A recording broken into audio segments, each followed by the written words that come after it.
एक बॉडीगार्ड की सैलरी 80,000 रुपए होती है। जब मैं अपनी सारी काबिलियत लेकर बाय परिवार के बॉडीगार्ड की नौकरी के लिए पहुंचा, तो भर्ती करने वाले बटलर ने मेरी तरफ देखा तक नहीं। भर्ती बंद हो चुकी है और हमें एक प्राइवेट बॉडीगार्ड चाहिए, कोई स्टंटबाज नहीं। ये बात सुनकर मैंने अपनी मुट्ठी कस ली। पक्का स्टंटबाज नहीं चाहिए। इस बात पर बटलर ने सिर हिलाया। उसके सामने रखी रजिस्ट्रेशन की टेबल मेरे एक घूसे से फट गई और बटलर शॉक हो गया। मैंने मुट्ठी भींचकर पूछा, अब बताओ भर्ती करोगे या नहीं? बटलर इस बात से घबरा गया। नहीं, ठीक है, सख्ती काम नहीं आई है ना? मैंने गहरी सांस ली और अपनी जिंदगी की सबसे नरम आवाज निकाली, चाचा जी प्लीज मुझ पे थोड़ी सी दया कीजिए। मेरे ऊपर 80 साल की बूढ़ी माँ की जिम्मेदारी है, एक विकलांग छोटी बहन है, घर में एक बिल्ली और एक कुत्ता भी पालना है। अगर ये नौकरी नहीं मिली तो मैं सच में जी नहीं पाऊंगा। बस एक मौका दे दीजिए, मैं अकेला 10 लोगों को हरा सकता हूँ। भाई साहब की सुरक्षा मुझे सौंप दीजिए। बटलर पूरे 3 सेकंड तक चुप रहा, फिर जेब से 100 रुपए निकाले। ओए लड़के, तुम्हारी ये आंखें रिक्वेस्ट करने के लिए बिल्कुल सही नहीं है। ये लो, इसे रास्ते के खर्च के लिए रख लो। मैं उस 100 रुपए के नोट को पकड़ के सोच रहा था कि किसी बॉडीगार्ड को चुनौती देकर अपनी ताकत कैसे साबित करूं। तभी मुझे कुछ लोगों की आवाज सुनाई दी, बड़ी मैम अभी तक ब्लैक रूम से बाहर नहीं आई है। हाँ, मालकिन ने कहा है कि जो भी बड़ी मैम को ब्लैक रूम से बाहर निकाल देगा उसे 1 लाख रुपए बोनस मिलेगा। क्या सुना मैंने? 1 लाख रुपए? मेरी आंखें चमक उठी। वो ब्लैक रूम कहाँ है? बटलर ने अनजाने में उंगली से इशारा किया। वो देखो उधर है। मैं बिना एक शब्द बोले दौड़ पड़ा। बटलर को तब समझ आया कि क्या हो रहा है। वो घबरा कर चिल्लाया, अरे उसे रोको, वो बड़ी मैम को किडनैप करने के लिए जा रहा है। एक पल में पूरा बाय परिवार अफरा तफरी में पड़ गया। बहुत सारे बॉडीगार्ड मेरे पीछे पड़ गए। मैं कई ऊंची दीवारें पार कर गया, कई चक्कर काटे और आखिरकार उस ब्लैक रूम तक पहुंच गया। लेकिन मेरा पीछा करने वालों के कदमों की आवाज तेज होती जा रही थी। मैंने मन ही मन फैसला कर लिया, जब जो होगा देखा जाएगा। मैंने जोरदार लात मारी। ब्लैक रूम का दरवाजा उड़कर दूर जा गिरा। कमरे के अंदर व्हील चेयर पर बैठी एक महिला खिड़की की रोशनी के सामने दिखाई दी। उसके चारों तरफ सन्नाटा फैला हुआ था, मानो वो पूरी दुनिया से कट गई हो। बायनिंग ने बिना पीछे मुड़े कहा। उसकी आवाज बहुत ज्यादा गहरी थी, लेकिन उसके बोलने से पहले ही किसी ने पीछे से उसकी व्हील चेयर को धक्का दे दिया। बाय निंगमिंग का चेहरा बदल गया। वो गुस्से से बोली, तुम क्या कर रहे हो? मुझे उम्मीद नहीं थी कि बाय परिवार की उत्तराधिकारी एक विकलांग महिला होगी, और मुझसे अनजाने में निकल गया। अरे लंगड़ी मैडम। ये सुनकर बाय निंगमिंग का चेहरा तुरंत ठंडा पड़ गया। उसने व्हील चेयर के हैंडल को कस के पकड़ लिया।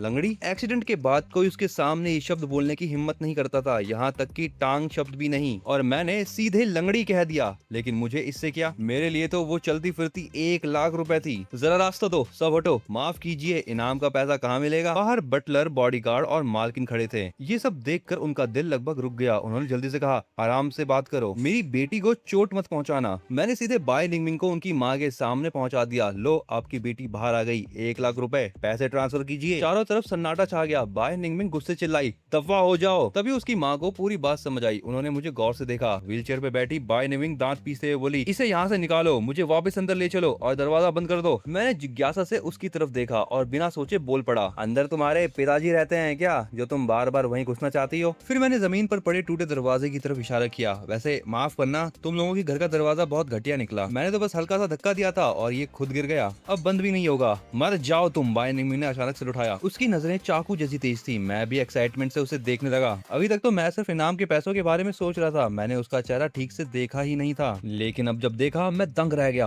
वाह, ये लड़की तो कमाल की खूबसूरत है। इतनी सुंदर लड़की को तो हर दिन सज धज कर बाहर घूमना चाहिए। ये खुद को इस अंधेरे कमरे में क्यों बंद रखती है? सुंदरी, क्या कोई चिंता है तुम्हें? दिल की बात मुझसे कहो, मैं काउंसलिंग भी अच्छी करता हूँ। मैं सिर्फ बॉडीगार्ड नहीं, नैनी भी बन सकता हूँ। जरूरत पड़ी तो सफाई कर्मचारी भी। और सबसे जरूरी बात, अगर तुम मुझे बॉडीगार्ड रखोगी तो मैं तुम्हारा सबसे मजबूत प्रोटेक्टर बनूंगा। मैं लगातार बोलता ही जा रहा था। बाय निंगमिंग की बोहे सिकुड़ गई, की आंखों में झुलझुलाहट भर गई। चुप रहो। बगल में खड़ा बटलर चिंतित हो गया। मालकिन, मुझे लगता है कि इसे जाने देना चाहिए। बड़ी मैम गुस्से से बीमार पड़ जाएगी। लेकिन बाई मैडम ने काफी देर तक मुझे देखा, फिर अंतिम फैसला सुनाया, ठीक है, यही रहेगा। क्या? ये सुनते ही मैं खुश हो गया। मैं तुरंत व्हीलचेयर छोड़कर भागता हुआ बाई मैडम के पास पहुंचा। मैडम, तो मेरी नौकरी पक्की समझू? वही 1 लाख रुपए महीने वाली, 7 बीमा और 2 फंड भी मिलेंगे। और क्या 3 महीने का बोनस भी? बाई मैडम ने सिर हिलाया। हाँ, लेकिन बड़ी मैम की सिचुएशन। उनकी बात पूरी होती उससे पहले ही अचानक किसी ने चीख कर कहा, बड़ी मिस।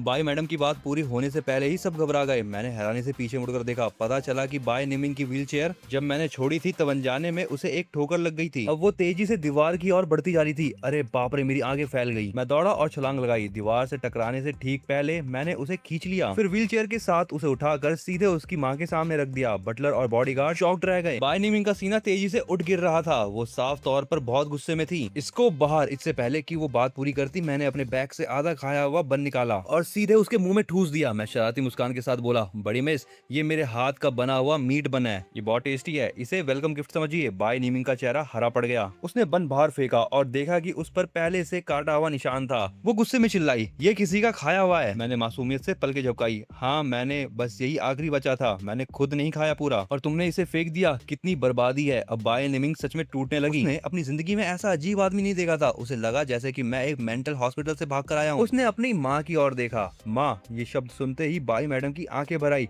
बेटी, तुमने आखिरकार माँ से बात की। मैं बीच में बोल पड़ा, क्या पहले इसकी आवाज भी चली गई थी? बाई मैडम के आंसू वापस आंखों में ही रह गए। बाई निमिंग फिर से चुप हो गई, लेकिन उसकी माँ के मन में एक विचार आया। वो फिर मुझे एक तरफ ले गई और धीमी आवाज में बोली, लड़के, तुम्हें नौकरी देना कोई प्रॉब्लम नहीं है, लेकिन मेरी बेटी की हालत बहुत खास है। शायद तुमने उसके बारे में सुना होगा। मैं तुरंत सिर हिलाने लगा। हाँ हाँ, मैंने सब सुन रखा है, मैं पूरी तरह समझता हूँ। बाई मैडम ने आगे कहा, पहले जो बॉडीगार्ड रखे गए थे उनका काम सिर्फ मेरी बेटी की सुरक्षा करना था। महीने के 1 लाख रुपए, साथ में सभी सुविधाएं, लेकिन मैं तुम्हें एक विशेष अधिकार दे सकती हूँ। तुम उसके प्राइवेट बॉडीगार्ड बनोगे, 24 घंटे उसके साथ रहना होगा। अगर तुम निंगबिंग को फिर से जीवन की ओर लौटा सको तो मैं तुम्हें 2 लाख रुपए महीना दूंगी। मैंने एक्साइटमेंट में आके उनका हाथ पकड़ लिया। मैडम, आप सचमुच बहुत दयालु हो। जो भी आपसे शादी करेगा उसका भाग्य चमक जाएगा। बाई मैडम मुस्कुराई, लेकिन इसकी एक शर्त है, मैं अब अपनी बेटी को खुद को बंद करते नहीं देखना चाहती। हर बार जब वो खुद को उस ब्लैक रूम में बंद करेगी, तुम्हारी सैलरी से 10,000 रुपए कटेंगे। मैं एकदम चौंक गया। एक बार में 10,000? अगर 20 बार गई तो पूरे महीने की कमाई खत्म, और 200 बार गई तो साल भर की मेहनत गई। तभी बटलर चिल्लाया,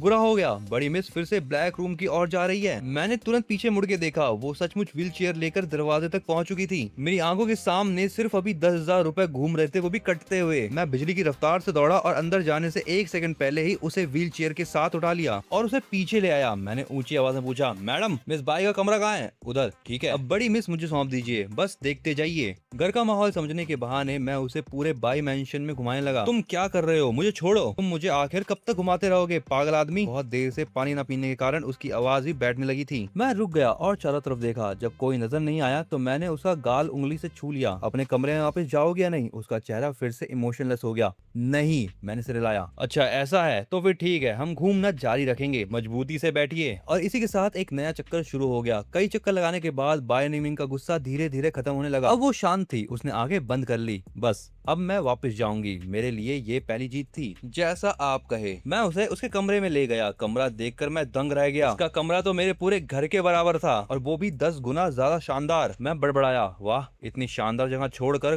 कोई खुद को ब्लैक रूम में क्यों बंद करेगा? सुंदरी, तुम्हारे दिमाग में कुछ गड़बड़ है क्या? मैं सोचता था कि हमारा परिवार अमीर है, अब समझ आया कि हम तो इनके सामने कुछ भी नहीं है। ये सुनकर पहली बार बाय निंग ने थोड़ी सी प्रतिक्रिया दिखाई। उसने मेरी तरफ देखा। तुम्हारा परिवार गरीब हो गया है क्या? मैंने सिर हिलाया। हाँ, तुमने सही कहा। अब तो हाल ये है कि हमारी जेब में एक सिक्का तक नहीं बचा है। उसके होठों पर हल्की मुस्कान आई।